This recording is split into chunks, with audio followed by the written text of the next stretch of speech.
Welcome to TDS studios. N friends எல்லாம் பிரமாதமாக இருப்பீங்கன்னு நினைக்கிறேன். இன்றைக்கி வெள்ளிக்கிழமை, வெள்ளியை பற்றி பேசுவோமா? வெள்ளி சம்மந்தப்பட்டதை பற்றி பேசுவோம். உடனே தங்கம், வெள்ளி, பிளாட்டினம் விலை சொல்ல போகிறான்னு நினச்சிடாதீங்க.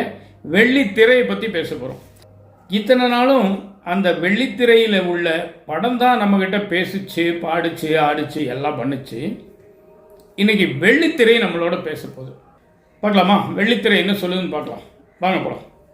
அனைவருக்கும் வணக்கம். நான் தான் வெள்ளித்திரை பேசுகிறேன். வெள்ளித்திரைனா வெளியில் செய்கிறது இல்லைங்க, வெள்ளையாக இருக்கிறனால அது வெள்ளித்திரை.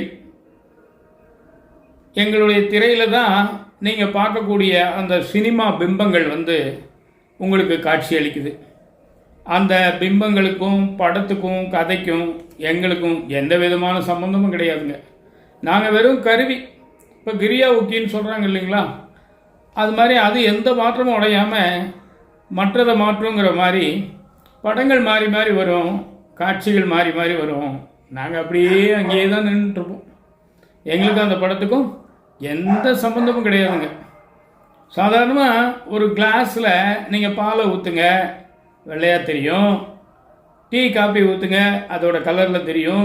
கலராக கூல்ட்ரிங்க்ஸ் ஊற்றுங்க, அது ஹாட் ட்ரிங்க்ஸாக கூட இருக்கலாம். அது என்ன கலரில் ஊற்றுறீங்களோ அந்த கலர் உங்களுக்கு தெரியும். அந்த மாதிரி ஒரு சாதாரண கிளாஸ் மாதிரி தாங்க நாங்கள். என்ன படம் காட்டுறாங்களோ அதனுடைய பிம்பங்கள் எங்கள் மேலே விழும். சரிங்களா? சில பேர் என்ன பண்ணுவாங்க தெரியுங்களா, படம் நல்லா இல்லை அப்படின்னா உட்காந்துருக்க சீட்டை கிழிப்பாங்க. இன்னும் கொஞ்சம் பேர் கொஞ்சம் முன்னேறி எங்கள் ஸ்க்ரீனையே கிழிச்சுவாங்க, அதாவது எங்களையே கிழிச்சுவாங்க. சரிங்களா? அதெல்லாம் ரொம்ப தப்புங்க. அது என்ன விலை தெரியுங்களா? அதை மறுபடியும் அவர் சீரமைக்கிறதுக்கு அந்த தேட்டர் உரிமையாளர் என்ன பாடுபடுவார்னு உங்களுக்கு தெரியுங்களா? அந்த காலத்துலேயாவது படங்கள்லாம் ஹவுஸ்ஃபுல்லாக போயிட்டு இருந்தது. தேட்டருக்காரங்க ஓரளவுக்கு செழிப்பாக இருந்தாங்க. இந்த மாதிரி சின்ன சின்ன ஒரு நஷ்டங்களையெல்லாம் சாதாரணமாக கடந்து வந்துடுவாங்க. இன்றைக்கி அப்படி இல்லைங்க. 10 பேர் 20 பேருக்கெல்லாம் படம் காட்ட வேண்டிய சூழ்நிலை இருக்குது. அதனால் அதெல்லாம் கொஞ்சம் செய்யாதீங்க. நாங்கள் பாவங்க. எங்களை விட எங்கள் தேட்டர் ஒன்று ரொம்ப பாவம். சரிங்களா? அது மட்டும் இல்லைங்க, எங்கள் பிம்பங்களில் என்னெல்லாம் இருக்குது தெரியுங்களா? சூப்பராக இருக்குங்க. சாதாரண அண்ணன் தங்கச்சி பாசம் அப்படின்னு எடுத்திங்கன்னா பாசமலரில் இருந்து இன்னைக்கு வரைக்கும் எத்தனை விதமான உணர்வுகள், நவரசங்கள்ங்கிறாங்க, பல நவரசங்கள், பல நவரசங்கள் அத்தனையும் நாங்கள் உங்களுக்கு காமிக்கிறோம். ஆனால் எங்களுக்கு அதுக்கும் சம்பந்தமே இல்லைங்க. அதை சொல்லிடுறேன் முதல்ல. சரிங்களா? அப்போது சினிமாவை பார்த்து ஒருத்தர் கெட்டு போயிட்டேங்கிறார், அதில் வர மாதிரி நான் கொலை பண்ணேங்கிறார். அதுக்கு என்னங்க பண்ண முடியும்? சினிமாவை பார்த்து உங்களை யாருங்க கெட்ட சொன்னது? அதே சினிமாவை பார்த்து நான் திருந்திருக்கேன்னு ஒருத்தர் சொல்கிறார். குடியை விட்டுட்டேன், அதை விட்டுட்டேன், இதை விட்டுட்டேன், பொய் சொல்கிறத விட்டுட்டேன், திருடுறதை விட்டுட்டேன்னு ஒவ்வொரு படத்துக்கும் ஒவ்வொருத்தர் ஒவ்வொரு மாதிரி நல்ல விதமாக மாறிட்டு வராங்க. அதையும் இந்த இடத்துல நான் சொல்லணும். சரிங்களா? அந்த வெள்ளித்திரையாக எங்கள் மீது எத்தனை பெரிய மகோன்னதமான மகா பெரிய பிரபல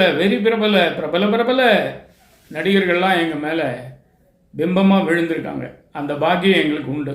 ஆனால் அதை நாங்கள் பார்க்க முடியாது. நாங்கள் வெறும் ஒரு பிரதிபலிப்பு கருவி மாதிரி தான். எங்கள் மேலே விழுகிற பிம்பத்தை நீங்கள் பார்க்குறீங்க, நாங்கள் பார்க்க முடியாது. கண்ணுக்கு பாதுகாவலாக இமை இருக்குது. ஆனால் அந்த கண்ணை இமையை எப்போவாது நேரடியாக பார்த்துருக்கா? கண்ணாடியில் வேணால் பார்க்கலாம், அது கூட எங்களுக்கு வாய்ப்பு இல்லைங்க. நாங்கள் வெறும் உயிரற்ற ஜடப்பொருள். சரிங்களா? அது மட்டும் இல்லை, அந்த ஊமை படங்கள் காட்டுற காலத்தில் இருந்து பேசும் படங்களாக மாறி இன்றைக்கி 2D 3D ஏகப்பட்ட டீக்கள் வந்தாச்சு. அது எல்லாமே நாங்கள் தான் உங்களுக்கு பிரதிபலித்து காட்டுறோம். சரிங்களா? சாதாரணமாக ஒரு படம்னு எடுத்துட்டிங்கன்னா ஓப்பன் ஸ்பேஸில் கூட காட்டலாம். ஆனால் 2 கருவிகள் கண்டிப்பாக வேணும். ஒன்று அந்த படத்தை ப்ரொஜெக்ட் பண்ணுற ப்ரொஜெக்டர் வேணும். அந்த ப்ரொஜெக்டர் பண்ணுற பிம்பத்தை தாங்கி தடுத்து உங்களுக்கு காட்டுறதுக்கு வெள்ளித்திரைகள் வேணும். சரிங்களா? 16 மில்லிமீட்டர், 35 மில்லிமீட்டர், அப்புறம் சினிமா ஸ்கோப், அந்த ஸ்கோப்னு ஏகப்பட்டது இருக்குது. எதாக இருந்தாலும் எங்களுடைய வெள்ளித்திரை இல்லைன்னா உங்களுக்கு அந்த காட்சியை காண முடியாது. சரிங்களா? இதில் எத்தனையோ பார்த்துட்டோங்க. நல்லவனை பார்த்துட்டோம், அயோக்கியனை பார்த்துட்டோம், குடிகாரனை பார்த்துட்டோம். சாதாரணமாக சொல்கிறாங்க, படத்தை பார்த்து தாங்க காதலி மூஞ்சியில் ஆசிட் ஊற்ற பழகிட்டேங்கிறாங்க. சரிங்களா? என்ன தப்பு இல்லைங்களா அதெல்லாம். அந்த மாதிரி எங்களுடைய வாழ்க்கை ஒரு ஜடமாக இருந்தாலும் அந்த ஜடத்தின் மீது பல உயிரோட்டமான சம்பவங்கள் நடந்திருக்கு இல்லைங்களா. எத்தனை பேர் படத்தை பார்த்து சாமி ஆடினவங்க இருக்காங்க. எங்கள் திரையில் என்ன வேணால் நீங்கள் பார்க்கலாம், அதுக்கு நாங்கள் பொறுப்பு இல்லைங்க. அதுதான் இன்றைக்கி விஷயம். சரிங்களா. இன்றைக்கி ஒரு வாய்ப்பு கொடுத்தாரு ஐயா, அதனால் வெள்ளித்திரையாகிய நான் உங்கள் கூட பேசினேன். ரொம்ப சந்தோஷம். நிச்சயமாக இந்த விஷயம் உங்களுக்கு பிடிச்சிருக்கும்னு நம்புகிறேன். ஹாய் ஃப்ரெண்ட்ஸ், உங்கள் கருத்துக்களை எதிர்பார்க்குறேன். மீண்டும் அடுத்த எபிசோடில் சந்திப்போமா? அதுவரை உங்களிடம் விடைபெறுவது உங்கள் நண்பர் டி. சண்முக சுந்தரம், போத்தனூர், கோயம்புத்தூர். நன்றி, வணக்கம்.